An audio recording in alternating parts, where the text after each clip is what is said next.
Bom dia, irmãos. Que a paz do Senhor esteja com todos, amém? Eu queria estar deixando uma palavra que se encontra lá em Gênesis 16. Vou estar lendo do 4 até o 11. E fala da seguinte maneira: Abraão teve relações com Agar e ela engravidou. Quando Agar soube que estava grávida, começou a tratar Sarai, sua senhora, com desprezo. Então Sarai disse a Abraão: Você é o culpado da vergonha que estou passando. Entreguei a minha serva a você, mas agora que engravidou, ela me trata com desprezo. O Senhor mostrará quem está errado, você ou eu. Abraão respondeu: Agar é sua serva. Faça com ela o que lhe parecer melhor. Então Sarai a tratou tão mal que por fim Agar fugiu. O anjo do Senhor encontrou Agar no deserto, perto de uma fonte de água, junto à estrada para Sur. E perguntou: Agar, serva de Sarai, de onde você vem e para onde você vai? Estou fugindo da minha senhora, Sarai, respondeu ela. Então o anjo do Senhor disse: Volte para sua senhora, sujeite-se à autoridade dela. E acrescentou: Eu lhe darei tantos descendentes que será impossível contá-los. E o anjo do Senhor também disse: Você está grávida e dará à luz a um filho. Dê a ele o nome de Ismael, pois o Senhor ouviu o seu clamor angustiado. Abraão tinha 75 anos, mais ou menos, quando Deus veio até ele e falou: Olha, sai do meio da tua parentela e vai para a terra que eu te mostrarei. Com 86 anos, Ismael nasceu. Então, praticamente de 85 para 86 anos, Agar ficou grávida de Abraão, que até então chamava Abrão, né? E Agar, quando ela ficou gestante, o que ela começou a fazer para Sara, né? Que até então chamava Sarai? Tratava ela com desprezo. Por quê? Ela estava gestante. Sarai não. Sarai era estéril. Tinha praticamente uns 66 anos ali. E para uma mulher que já está com essa idade de 66 anos, a gente sabe que ela já entrou na menopausa. Já se encerrou o ciclo menstrual dela, né? É uma dificuldade grande para ficar grávida. Mas no caso de Sarai, ela era estéril. Então ela não poderia ficar grávida. Aonde ela deu Agar para se deitar com Abraão. Para quê? Para dar um descendente. Isso tudo após a promessa de Deus para Abraão. Agora, o que eu quero tratar é sobre Agar. Agar era uma egípcia que era serva de Sarai. Deus fez uma promessa para Abraão. Sobre o quê? Sobre descendência, que os descendentes de Abraão seriam numerosos. E Agar carregava essa promessa dentro de seu ventre.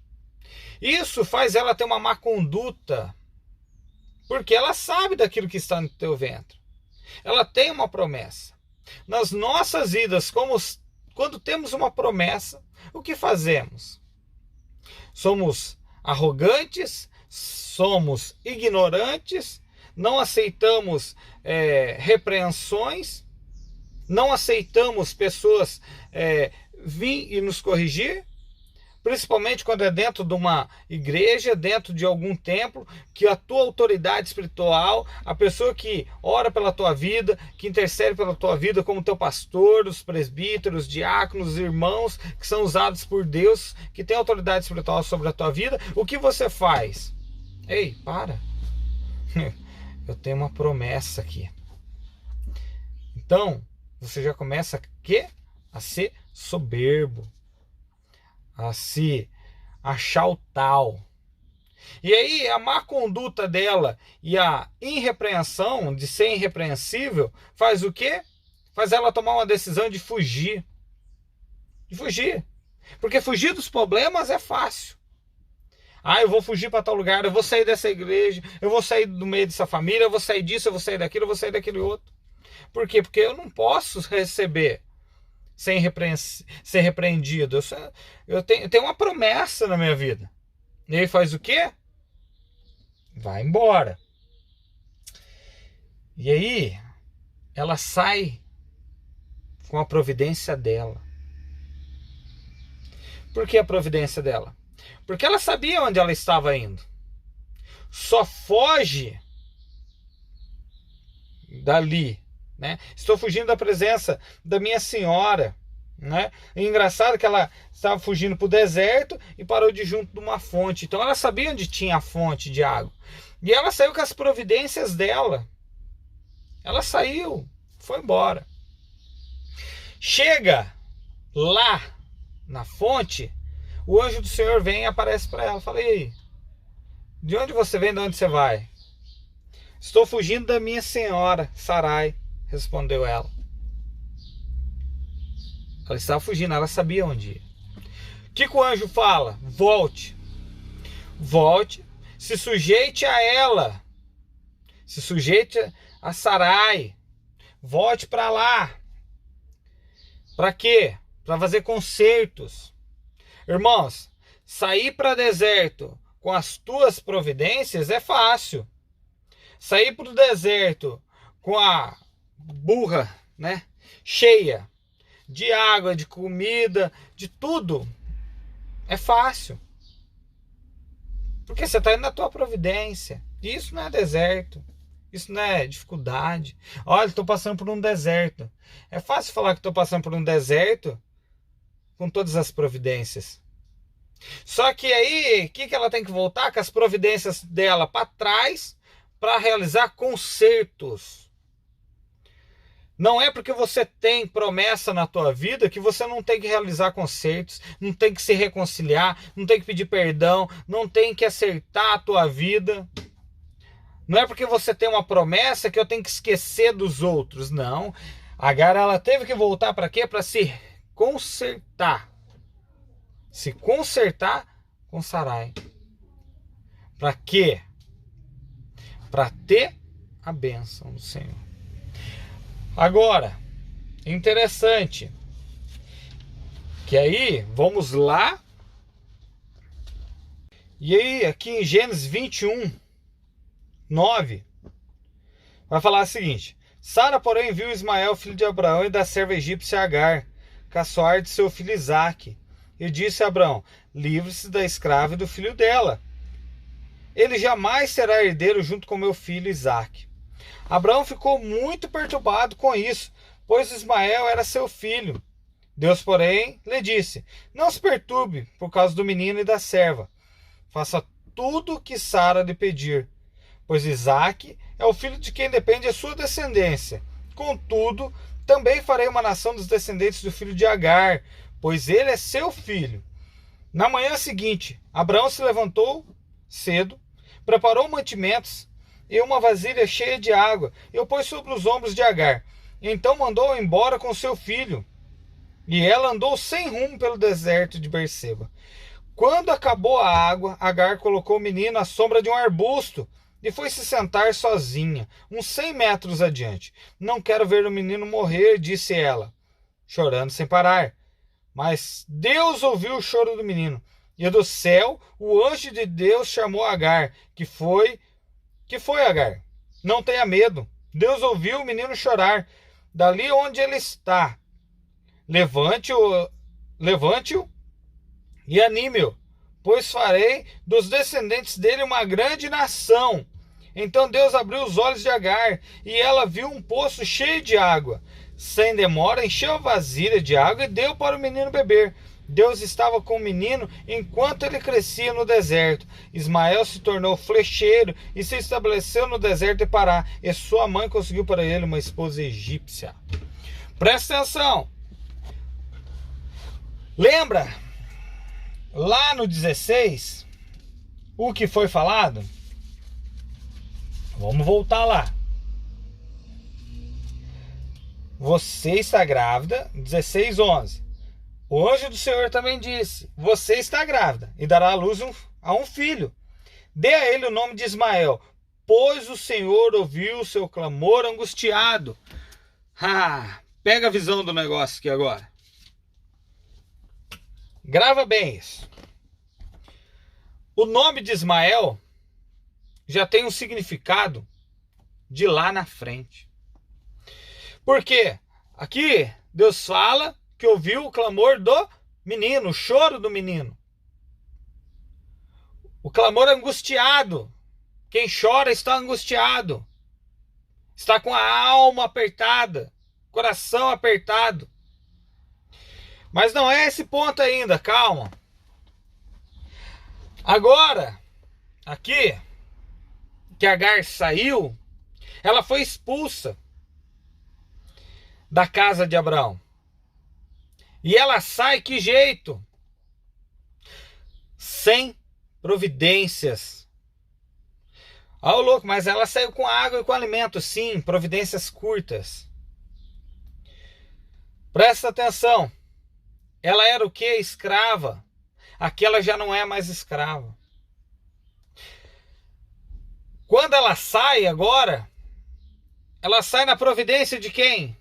Do Senhor, na dependência do Senhor. Ela sai não sendo mais escrava, mas sim com uma carta de libertação. Ela sai com aliança agora confirmada. Por quê? Porque quando ela saiu a primeira vez, Ismael era um filho da promessa. Porém,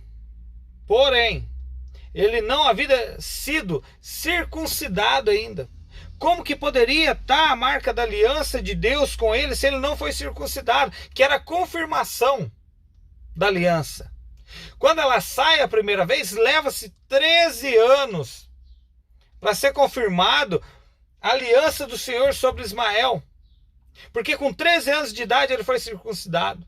Se ela saísse e não voltasse, desobedecesse o Senhor e não voltasse para casa, se submetesse e fosse uma pessoa que se consertasse ali diante da sua senhora, ela tinha perdido toda a promessa. Porque promessa sem confirmação não é nada. São apenas palavras lançadas. E outra, não é Deus que não cumpriu a promessa. É você que não escolhe obedecer e fazer de acordo com o que é para ser feito. Então colocam culpa em Deus, falando assim, o Senhor não cumpriu aquilo que prometeu, o Senhor não fez o que o Senhor ia falar, o que o Senhor tinha feito, o que o Senhor isso, aquilo, aquele outro. Não cumpriu a promessa na tua vida ainda, porque você está dentro do prazo, ou porque você não está fazendo o que é correto. Não está fazendo aquilo que o Senhor tem falado. O Senhor já deve ter falado com você várias vezes. Só que você tem feito o quê? Corrido por outros caminhos. Entrado em desertos ao qual a sua providência tem sido o que te mantém. E não a providência do Senhor. Agar agora ela sai liberta. Ela sai com um pouco de alimento que acaba e ela depende do Senhor. Ela depende da provisão do Senhor. Ela depende agora de tudo do Senhor. O nome de Ismael já significava: Deus ouviu o teu clamor angustiado, Deus ouviu o teu clamor, Deus ouviu a tua angústia. E ela já tinha dado o nome para o Senhor, ela chamava assim, o Senhor que me vê. Ela já estava colocando o nome de Deus sobre essa situação, porque era o Deus que via ela, que observava e sabia de tudo na vida dela. E agora que ela coloca o menino longe, 100 metros longe dela, que vai ter versões que vai falar que é um tiro de flecha, um tiro de arqueiro. Se ela colocou o menino 100 metros longe para não ver o menino chorar e não ver a angústia do menino, para não ver o menino morrer, agora o anjo vem e abre os olhos dela e ela observa um poço. Para e pensa, se 100 metros ela não viu o menino, para não ver o menino, para não enxergar o menino, ela não viu o poço que estava próximo. Por quê? Porque quando sai para o deserto em desespero, você não enxerga as providências do Senhor. Quando você sai para o deserto de uma maneira errada, você não enxerga aquilo que Deus quer te mostrar. É a hora de parar, observar e falar assim: Senhor, agora é eu e o Senhor. Ou seja, o Senhor que vai tomar conta de tudo, a providência é do Senhor. E o Senhor dá a providência. Porque devemos falar que somos dependentes do Senhor. E não achar que é da nossa maneira. Não achar que é do nosso jeito. Não achar que devemos fazer do jeito melhor. Ah, o jeitinho facinho. Famoso jeitinho brasileiro. Vamos dar um jeitinho para tudo. Dá um jeitinho para isso, dá um jeitinho para aquilo, dá um jeitinho para esse outro. É assim que funciona. O brasileiro tem isso. O crente é desse jeito. É do meu jeito, da minha forma. Ah, não, porque Deus falou, mas aquela pessoa não pode falar nada para mim. Deus usa quem Ele quer. Entenda. Sair para deserto sem ser mandado pelo Senhor, sem o Senhor ter colocado você lá, é tolice. Não é deserto. Não é providência do Senhor. Isso é coisa que você quer fazer. Isso é coisa que você acha na tua cabecinha pequena que deve fazer. E não é isso que o Senhor quer. O Senhor quer ver você totalmente dependente dEle, para ter a confirmação da promessa dEle, a aliança. Só sai para o deserto quando tem a confirmação da aliança. Há uma promessa, tem que ter uma confirmação. Não pode sair para qualquer coisa sem a confirmação do Senhor. Porque, Deus falou que eu ia ser um grande pregador, que eu ia levar a palavra para o mundo inteiro. Agora é a hora de você sair? Você vai vender tudo que você tem para se enfiar dentro de um ônibus e ir para um lugar que você não sabe a língua, que você acha que está tudo certo. E as pessoas que dependem de você? O que vai acontecer com essas pessoas? Deus cuida. Se Deus não falou nada, não saia. Não seja tolo. Não faça coisas idiotas, porque isso é idiotice. Agir de acordo com a tua providência. Entendeu? Se colocar de pé, tomar um posicionamento, falar: Senhor, eis-me aqui, pode me usar? É ser sábio. Ouvir a voz do Senhor falando: olha, faça dessa maneira, desse jeito, desse jeito, desse jeito, desse jeito, é ser sábio. Agora, agir por impulso, por emoção, é tolice. Você vai se enfiar num deserto, que ou você vai morrer nele, ou o Senhor vai mandar você voltar. Por quê? Porque Deus é misericordioso. Só que não fica insistindo no erro, não. Porque se Agar, ela podia muito bem olhar para o anjo e falar assim: eu não vou voltar. Eu estou sendo humilhada lá. E aí? Onde ela ia estar? À beira de um poço? Possivelmente ia passar caravanas ali e ia levar ela embora. Entendeu? Ia levar ela embora, levar o seu filho cativo, ia continuar sendo escrava, porque ela já era escrava. Agora, quando ela retorna, faz tudo conforme o Senhor fala, e chega o momento certo dela sair dali, porque o Senhor vai entrar com providência na vida dela, ela já é liberta. Não se apegue, você não se apegue não ao bem-estar lá atrás. Mas estava tão bom. Eu estava vivendo debaixo das bênçãos. Mas você estava ainda sendo escravo de alguma coisa. Você está sendo escravo de alguma coisa ainda. Dependência te torna escravo. Já ouviu falar assim, a pessoa é escrava do vício? Não tem correntes prendendo ela, mas o psicológico dela está preso àquilo. E aí você está sendo escravo do comodismo. Não, está sossegado. Ainda está tempo. Vamos pegar e deixar para frente. Mais para frente eu penso nisso. E fica aí, escravo do comodismo. Escravo do medo de fazer algo. De ir e se colocar diante do Senhor para Deus te usar. Saia disso. Saia dessa escravidão. Presta atenção para finalizar. Deserto só se entra com providência do Senhor. Promessa só é promessa quando há confirmação do Senhor. Libertação, liberdade, só é liberdade quando você tem prova da tua liberdade. Do contrário, você é escravo ainda. Agar, ela precisou passar por tudo isso para ser liberta, ter, né, a promessa da confirmação do Senhor e ter a providência do Senhor na vida dela. Amém? Bom dia a todos. Que o Senhor possa abençoar a sua vida grandemente, o seu dia, que o Senhor possa derramar bênçãos recalcadas, sacudidas e transbordantes sobre a vida de vocês. Amém?